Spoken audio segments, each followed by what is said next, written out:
With Lucky Land Slots, you can get lucky just about anywhere. Dearly beloved, we are gathered here today to... Has anyone seen the bride and groom?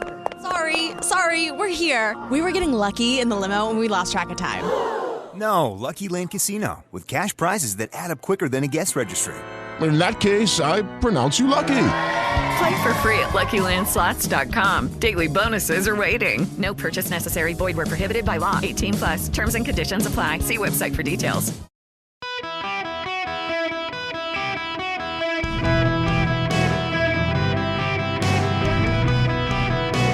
Welcome to the Eric Erickson Show podcast, Hour 3.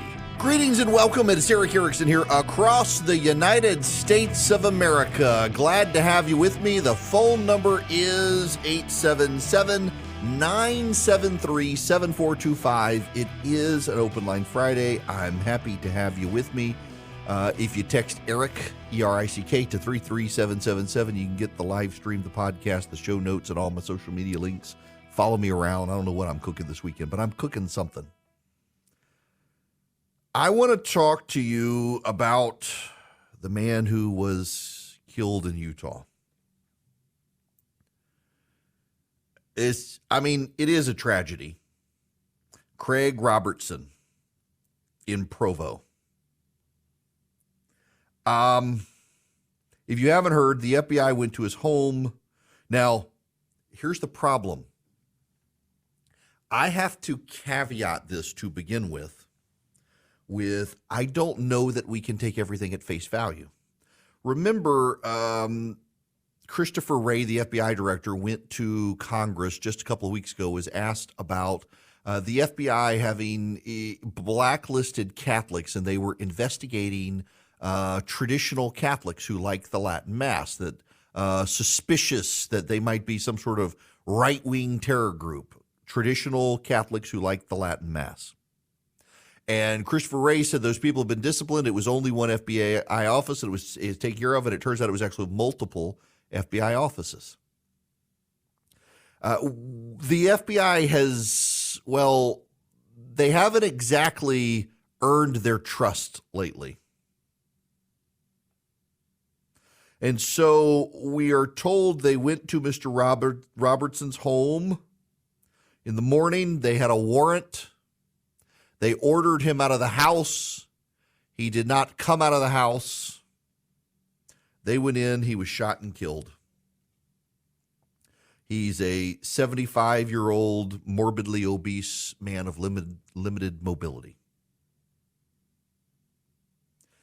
Now, he's not that sympathetic of a figure. Some people are trying to make him a martyr. He's been under FBI surveillance for several months for making violent threats on social media against Biden and other Democrats. Joe Biden headed to Utah that day. On Monday, he went on a social media account and wrote, "I hear Biden is coming to Utah. Digging out my old ghillie suit and cleaning the dust off the M24 sniper rifle. Welcome, buffoon in chief." His bio, and I think this is on Truth Social, I don't think it's Twitter, I think it's Truth Social, was he's an advocate and owner of many AR rifles. Like me. The difference between Mr. Robertson and me is I haven't taken to social media to say I'm going to kill the President of the United States.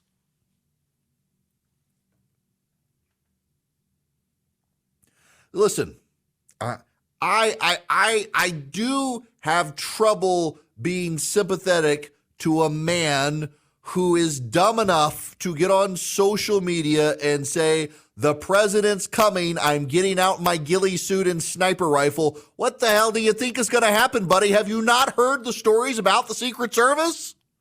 They're going to show up.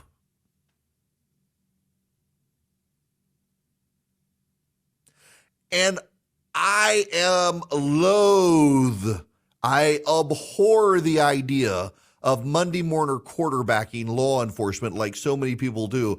Well, if I was in this situation, here's what I would do. I would just wait for him to come out of his house and he's in limited mobility. I would tackle him in his jazzy scooter. You weren't there and I wasn't there. I'm not going to second guess necessarily what they did, but here's the problem, and this is actually where I want to focus on is given the FBI reputation of the past number of years, and not just the political stuff, the Larry Nassar investigation, so many other investigations. They have a trust gap. How do we know it's true? As I understand it, he was, in fact, a 75-year-old overweight man with limited mobility, according to his neighbors. Limited mobility really doesn't matter when you have the AR-15 in your lap. They had a warrant.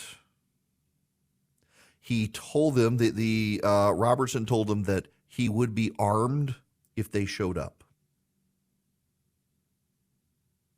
If the reporting is right. He was reportedly armed when agents arrived on his porch.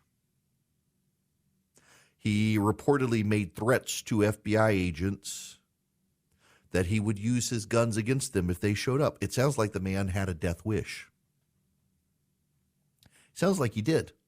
I mean, I'm sorry. Listen, maybe there was a way, and I see emails coming in, and I've got a text message from a buddy listening saying he was old and infirmed, had they just waited for him to come outside or something, they could have. But he gets in a vehicle, you can't see that he's got a gun in his lap. I mean, this is a man, just for perspective here, just so everybody's on the same page here. This is a man who, despite what you and I both know, if I were to give you a monologue, talk about how I wanted to kill the president and how I would do it if I got close enough, not only would I lose my job, the Secret Service would show up and investigate me, if not arrest me.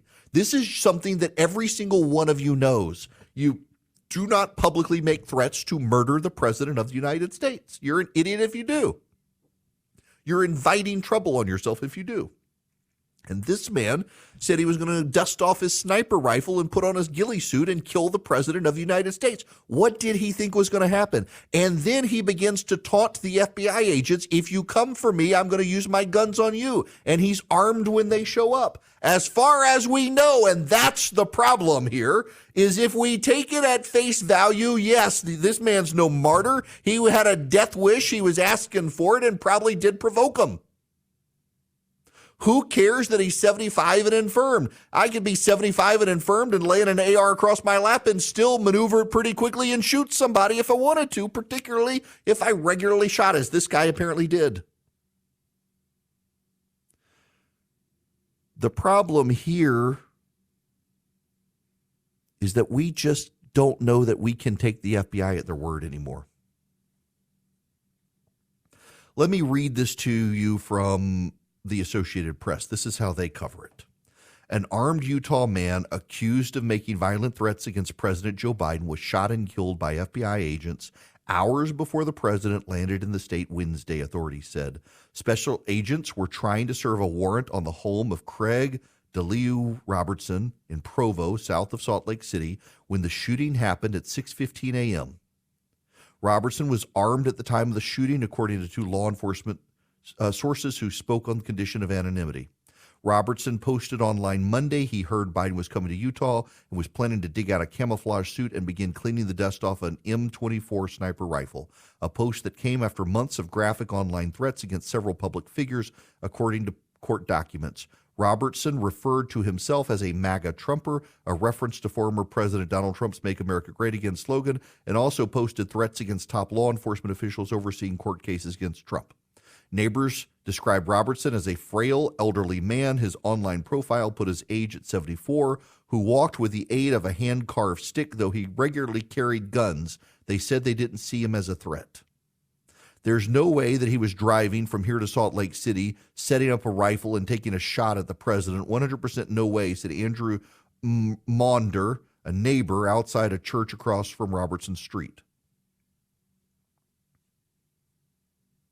Robertson's post indicated he did appear to own a long-range sniper rifle and numerous other weapons, as well as camouflage gear known as a ghillie suit, investigators said. Robertson was charged under seal Tuesday with 3 felony counts, including making threats against the president and against FBI agents investigating him. Robertson also referenced a presidential assassination and also posted threats against Manhattan District Attorney Alvin Bragg, U.S. Attorney General Merrick Garland, and New York Attorney General Letitia James. The time is right for a presidential assassination or two. First Joe, then Kamala, authorities say Robertson wrote in a September 2022 Facebook post included in the filing. Andrew McCabe, the former FBI agent, was on CNN, though. Listen to this. I expect it was. What you see here is like a consistent pattern of escalation. I think the experience of sending the agents out to his house is particularly instructive, right? They go out there just to talk to him, to get a sense of this guy, to find out, is he really planning something, or is this all bluster? When they get in front of him, is he going to back off from it and say, hey, I was just kidding around, I was trying to look tough to my friends on the internet, that sort of thing? No, that's not what happens. He essentially refuses to talk to them. He tells them they need to get a warrant, and then he begins taunting the agents with multiple postings on social media, telling them that he almost shot them that day, that he was loading his gun for the next time they came out to his house. So this escalation really tops off when now you start talking about a threat to the president of the United States. That's it. They could not let this go on any further without taking this guy into custody. They had things they could charge him with. They needed to execute that warrant just to take him, to neutralize the threat. To neutralize the threat. Listen, again, if you're on social media saying you're going to assassinate the president, which he did multiple times, calling for a presidential assassination, threatening, making death threats against attorneys investigating Donald Trump, and then taunting FBI agents, saying how you could have killed them and almost did kill them and others. The dude was unstable, clearly. But having Andrew McCabe on CNN defending them, given his record, having the FBI say what they're saying, there's just too much doubt about the FBI right now. They've got to clean themselves up. My gut is the agents were solid here. Yeah, I'm not going to Monday morning quarterback and say they just could have kept an eye on the house and waited for him to come back, come out, and all that stuff. I'm not going to do that. I don't do that with police officers. I'm not going to do that with them and try to Monday morning quarterback and say, well, if I was in their position, I would do it completely differently, and here's how I would do it to make myself sound so upstanding to all of you. I'm not going to do that. But I am going to say there's a lot of distrust of the FBI these days. And that breach of trust with the FBI, and not just for Trump stuff or Biden stuff, but for so much stuff from Larry Nassar and the like, from investigating Catholic families and the like, they have really got to work to re-earn the trust of the American public so people can just believe them and not you let conspiracy theorists make this sort of guy a martyr. The man seemingly had a death wish and got what he wanted. But in years past, you, me, and so many other people would have rushed out and immediately taken the FBI's word for it, that it went exactly as they said. And these days, you just can't really trust the FBI is on the up and up anymore. And I want to believe they are in this case. My gut is, given this guy's record, yeah, they were taking their lives in their hands by approaching this guy inside his house. He didn't want to come out, was armed when they got there, and they did what they had to do. It's part of their job, but what is truth anymore when you're dealing with the FBI? That's the problem, is you just don't know, given how badly they have breached their trust with the American public. Did you know China has made it a priority to teach students financial literacy starting in preschool? Financial literacy isn't taught in our elementary schools, and parents lack the resources to teach it at home. American kids are yet again being left behind. Now there's a great way for parents and grandparents to help the kids they love learn about finance, thanks to The Sensibles, and at bcs-kids.com. The Sensibles are a team of animated superheroes who help kids age 6 to 12 develop smart money habits in a fun way. bcs-kids.com was created to channel this multimedia resource to kids everywhere. Buy a subscription for your loved ones, and each month they'll get a Sensibles kit in the mail with an entertaining DVD, comic book, and activities. Digital subscriptions are also available. They'll also get access to an interactive website with a library of lessons, fun activities, and more. Want 20% off the monthly subscription costs? Visit at bcs-kids.com. Enter the promo code ERIC, my name, ERICK. It's the sensible thing to do. Subscribe today at bcs-kids.com. Welcome back. Ashley Moody, the Attorney General for the state of Florida, is going to join me after the bottom of the hour break. And if you would, text DONATE to 33777. I'll send you back a link to the Hawaiian Salvation Army if you have any interest in helping the people out of Maui. It's just a tragedy now. The death toll right now, 55. It's expected to grow. Somebody sent me a link earlier that over 90% of the wildfires on that island are set either by arsonists or by accidental electrical sparkings, which is something. Just a tragic situation. Now, this story, the IRS is unable to locate millions of tax records. A watchdog group says the IRS lost millions of sensitive individual and business tax records that should have been transferred from a closed agency facility in California, and is also unable to locate thousands of records that were stored at a facility in Utah. As part of a review of the IRS's mandatory storage of old tax records and microfilm backup cartridges, the Treasury Inspector General for Tax Administration said in a report released Thursday it found significant deficiencies in safeguarding and accounting for millions of tax records that contain sensitive taxpayer information. You know, and I know, the IRS's response is going to be, well, give us more money. Because that's what it always is. Give us more money. You know, and I know, if we did something like this, the IRS would have no mercy on us. Time and time again. I was talking to a buddy of mine the other day who says he's got a tax bill. He's supposed to owe some money to the IRS. Can't get anybody at all from the IRS to help him figure it out.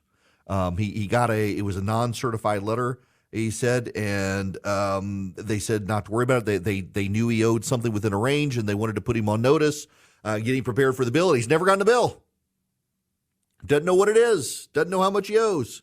It's been over a year now, and he can't get anybody from the IRS. I was just like, and then if you decide to take a year and say, I'll get back to it in a year, let me no mercy at all from them, and yet they want us to be understanding. And again, this is like the FBI situation with Robertson out of Utah. You just can't take these agencies within the federal government anymore as being truthful and honest with you. You used to be able to. There was a time in this country's history where you generally could, but at this point you can't. These bureaucracies are all about protecting their fiefdoms and their agendas, internally and otherwise. They tend to be politically oriented to the left, and I don't trust any of them. I really don't trust any of them. And that's sad, because we should be able to trust the non-political portions of our government to tell us what's going on, but you can't anymore. Seems quaint that at one point people thought they could, and I do generally believe you could, but the left is so partisan and weaponized the bureaucrats and bureaucracy of the federal government. They're just kind of an arm of the Democratic Party themselves these days in so many cases, and that's sad. Now, I want to tell you guys about a really cool offer from Swiss America. I'm so happy to have them here. A lot of you are wondering, it's just an easy step to get into precious metals, and there's a great one, and it's $13.50.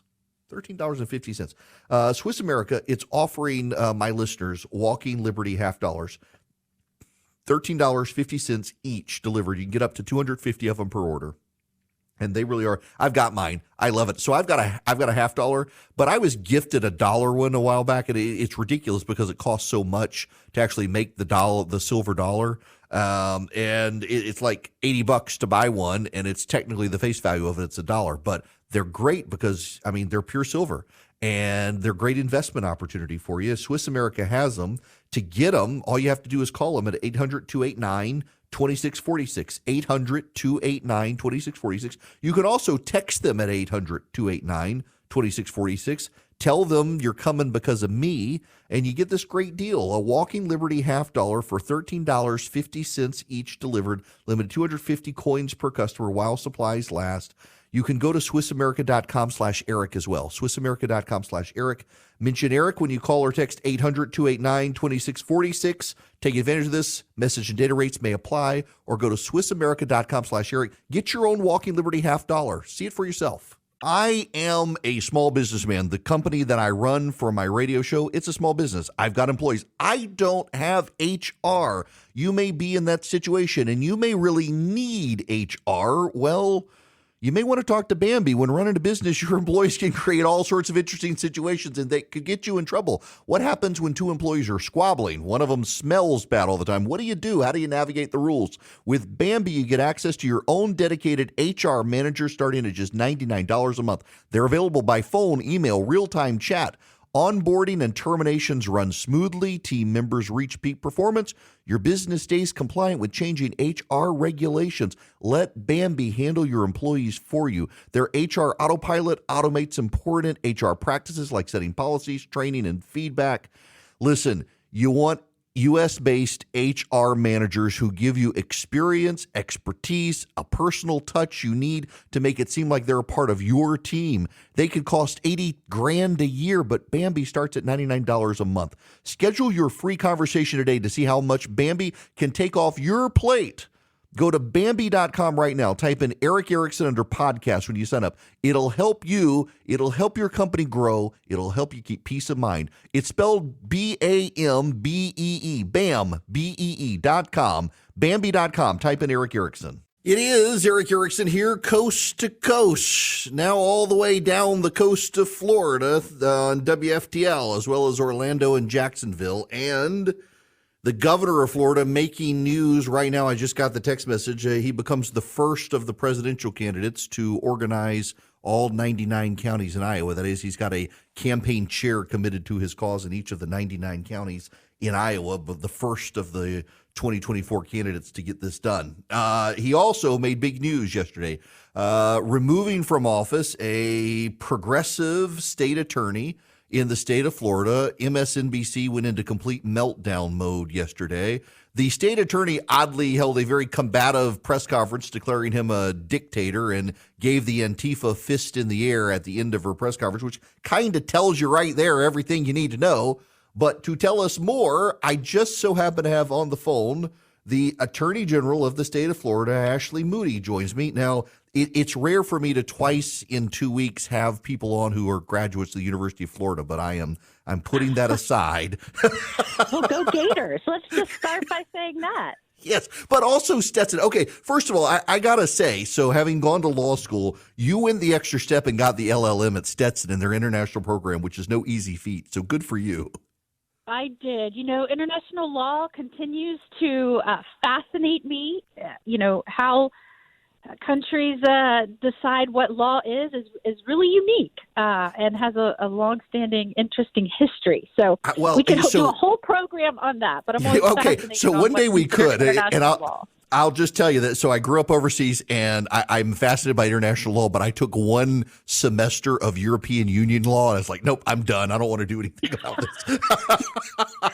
You know, it encompasses everything from, you know, the commercial civil side of things, you know, dealing with a global economy, but also, you know, how do we pursue criminal matters? I mean, it's a really interesting concept. You know, we should be really leery of that sometimes because, you know, we expose our own folks to being criminally prosecuted. And some of these national groups, as you know, are becoming more and more anti-U.S.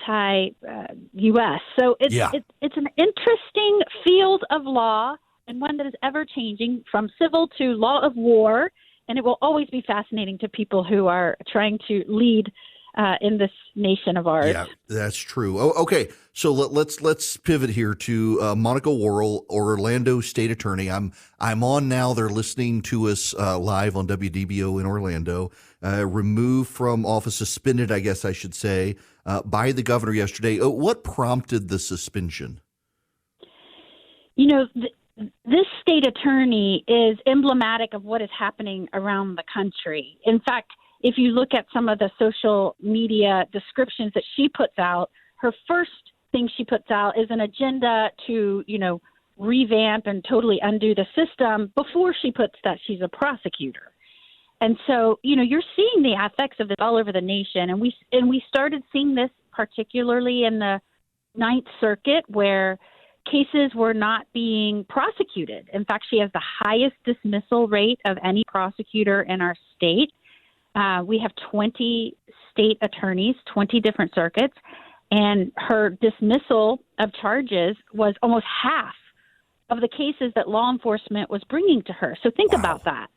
They are going after the bad guys, in many instances risking their lives in doing so.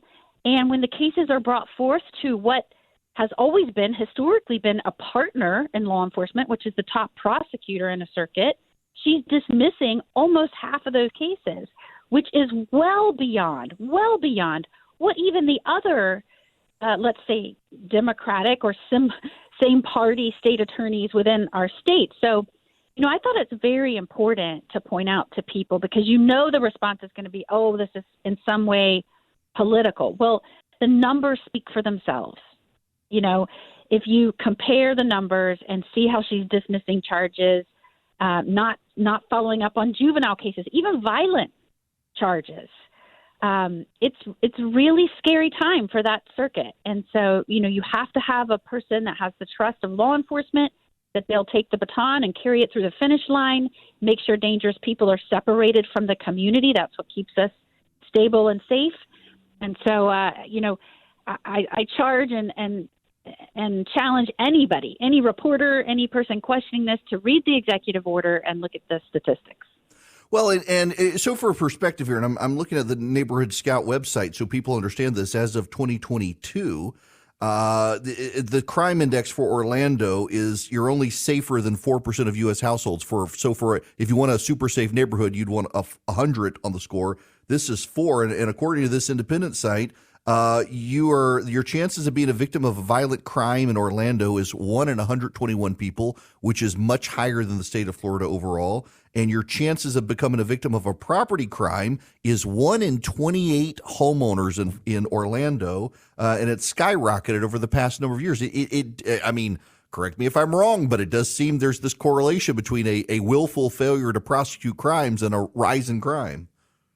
So there's this misunderstanding in folks that want to continuously improve our justice system. I am one of them. I mean, every American should want to continue to improve the institutions that we have. That should be our ideal. We should always work towards that. But there's this kind of, I would say, this almost campaign to mislead the American public that means in some way you just let everybody out of jail or prison, meaning where you're seeing the real problems, like in the Ninth Circuit, Chicago, New York, Portland, Los Angeles. The real problems become where you get somebody that's elected that is to the state attorney or DA position that says, I want to protect the community and be your top prosecutor. And then the minute they get in, they start letting out repeat and violent offenders pre-trial, meaning on bail. So it's like a revolving door. And then they start undercharging or no filing charges, meaning then there's no way the court can hold someone accountable to the extent they should be held accountable. And there's been this confusion that in some way allowing a prosecutor to exercise discretion means allowing them to abdicate responsibility. I mean, that can't be the case. And it can't be the case that improving our system means that offenders, violent and repeat offenders, get out of jail to continuously victimize people. That can't be what it means to improve our system. So I'm all on board. I mean, let's talk about what we can do better, not just in the criminal justice system. Let's talk what we can do better in government as a whole. How can we save money? How can we stop spending, in a superfluous way? But let's talk about what consequences are from our decisions and think long term and strategically. And that's where these folks are getting it wrong. And it's a big scam, really, on the American public. What I love about Governor DeSantis is he does not walk by a problem. He digs in, he examines it, he looks at the data, and then he takes action. If it's the right thing to do, he takes action. He doesn't get, distracted by what people might say, or if they, might call him names or say that he has some, agenda or whatever. If it's the right thing to do to protect Florida and make sure that we're a law and order state, a safe state, he's going to do it. And this is the second time now he's removed one of these aggressive, I guess, Soros-funded prosecutors. And this is a problem. You know, I'm up in Georgia, in Atlanta, and we have this problem here as well. And our state constitution is structured differently, so our governor can't unilaterally suspend these people. So the state legislature has now set up a committee to review some of these. And the district attorneys in Georgia are fighting this new law because they're scared of being removed. And there just seems to be this desire to not be held accountable when crime's going up. The police are arresting people, and the district attorneys or the state's attorneys are saying, "Yeah, we're not going to prosecute these guys. We're just going to let them out." And where do the public go to get safe again? And you know, this phenomenon of having people at the helm of a jurisdiction's criminal justice pursuit, that their first agenda is not protecting their public. Their first agenda lies elsewhere. And you're seeing that all over, from Gascon to Bragg in New York. I mean, it's really frightening. And I think the public is finally paying attention and understanding that there are people out there running to try and be your top prosecutor or DA, and they're going to have a better relationship with the criminals and defense counsel than they will with other law enforcement agencies or other prosecutors. I mean, that was just the reality of what was taking place in the Ninth Circuit. Law enforcement was continuously frustrated because such a small number of their cases were being prosecuted to the extent that they should, as the law required. And that just cannot sustain a safe community when you don't have people on the same page in terms of safety and following the law. This is a new phenomenon, and you're seeing the experiment play out and the results of that all over the nation. Again, it's not going to happen here in the Ninth Circuit. You have to, the governor, to the extent he is getting criticism for this, he really did not have a choice. He is charged by our Constitution to ensure that the laws are faithfully executed, and that the public officials in these roles are doing their jobs. And when you're presented with the facts and the stats from this circuit and the positions and the practices that she had implemented, the frustration of law enforcement, the tragic crimes and death and victimization that had taken place, I don't know that he could have waited any longer. He needed to take steps. I think he knew that, and he did right by the law-abiding citizens of that circuit.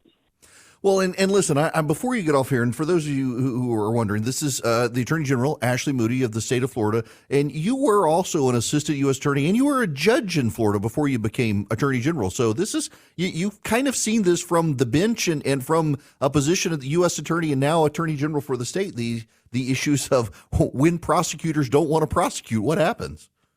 Right, and the danger and the affects as a result of that. You need people that want to ensure that our system is operating the way that it was set up to operate. It's an adversarial system. You have a state attorney that prosecutes cases on behalf of victims. You have a defense attorney that represents the interests of the defendant. And in that truth, we reach the truth, and there is accountability, both to the state and to the citizens of the state. And where that breaks down, it really does cause instability, chaos. The rule of law and the separation of powers, meaning the executive does what they need to do and enforce the law, the lawmakers create the law, the legislators, and the judiciary carries out and implements those. If that breaks down, and that's really what you have here, you have a top executive in a jurisdiction, a prosecutor, not doing their job, trying to do the job of a legislator of deciding what the law should be as opposed to what the law is and what they're charged with enforcing. It really creates instability. And I believe it's adherence to the separation of powers and doing the jobs that we have sworn to do as elected officials that keeps this country and keeps the great state of Florida on a trajectory of success. It has worked for over 200 years now. Our country has moved forward in a way that has aimed to protect the rights of people and have a very limited government. And, it's done that by this delicate balance of people staying in their lanes and doing their jobs. Look, this disrupts that. So it's a good thing that it happened. Glad the governor took steps here. Good for him and his leadership, and for you as well. Listen, it's great to talk to you. I've got a break here, but thank you very much for stopping by and explaining this. I really do appreciate it. Great to be with you.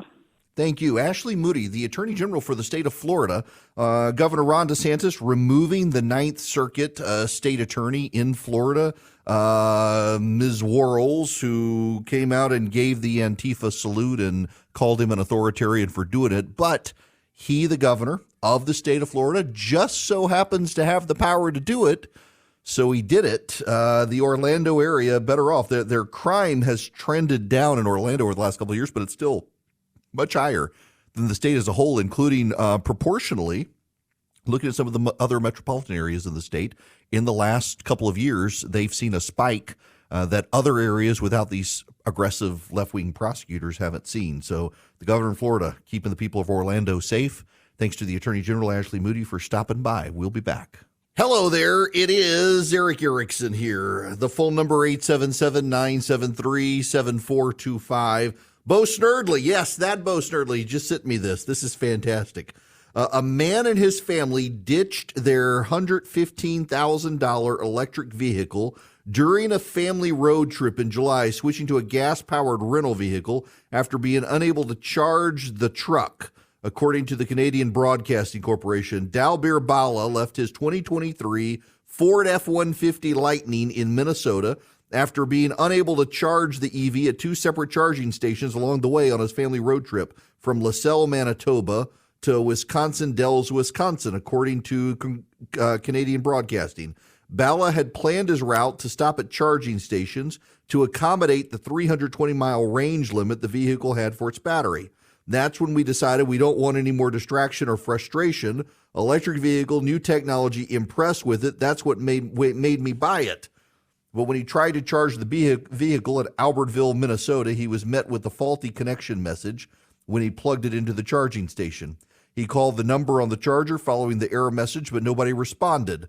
Following his inability to charge at a previous stop, he drove to a charging station in Elk River, Minnesota, but was unable to charge there either. He was only left with 9 miles of remaining battery, which wasn't enough to reach another charging station, prompting him to have the vehicle towed to a nearby Ford dealership, and he rented a Toyota 4Runner, gas-powered, to finish the drive. The Cooperative Electric Association in the area says that other people were able to use the chargers. Ford looks like it might be a problem with his F-150. I don't know. It's interesting. Now, I have to say something. This is attention to everyone. Evelyn Erickson is listening to the program. So my kid is on her way back from they went whitewater rafting. This is the start of her senior year. This is the first Friday. She's already had to go to the doctor for sinus infection. My goodness. So 1 week into school. But she wasn't going to miss the whitewater rafting in Columbus, Georgia today. And now they're on their way back to the school. And she says she's listening to me in the bus on the way back with her friends. So now she's a big deal, I guess, because she just got a shout out on national radio. I don't know. Are the egos already big enough? I don't know what's going to happen now that I mentioned her on radio, but in any event. All right. Now we got to move on to other stuff. I want to review and go back to, she says her friends aren't listening. Fine. Way to humble me. But, I got to go back to the breaking news of the day. And if you subscribe to the email, if you text data to 33777, I'll send it out to you. Attorney General Merrick Garland has appointed Dave Weiss to be a special counsel to further investigate Hunter Biden. Dave Weiss is now filing in federal court in Delaware that they're going to move the venue of the criminal case against Hunter Biden to California, and has now announced in the last few minutes that they are going to take this case to trial and might pursue further charges. The problem here, however, is this is the guy who bungled the case, who said that he never asked to be special counsel and did not need to be special counsel. So why does he now think he needs to be special counsel? I agree there needs to be one. But how do you go from we don't need a special counsel and I don't need to be one to, oh, I think I do. Let me prosecute this case. I'm befuddled by that. It just seems like this is another Biden protection situation. The House Republicans are saying they are going to concurrently continue their investigation of the Bidens because they do not trust that Dave Weiss will be thorough in his investigation. James Comer has released a statement in the last hour saying that the House Oversight Committee will continue their investigation into Hunter and Joe Biden, given their lack of trust in the new special prosecutor to be thorough, given his prior conduct. So that's the situation. As we head into the weekend, there is a special counsel now investigating Hunter Biden. Judy was boring. Hello. Then Judy discovered ChumbaCasino.com. It's my little escape. Now Judy's the life of the party. Oh, baby, mama's bringing home the bacon. Whoa, take it easy, Judy. The Chumba life is for everybody. So go to ChumbaCasino.com and play over 100 casino-style games. Join today and play for free for your chance to redeem some serious prizes. ChumbaCasino.com. No purchase necessary. Void where prohibited by law. 18+ terms and conditions apply. See website for details.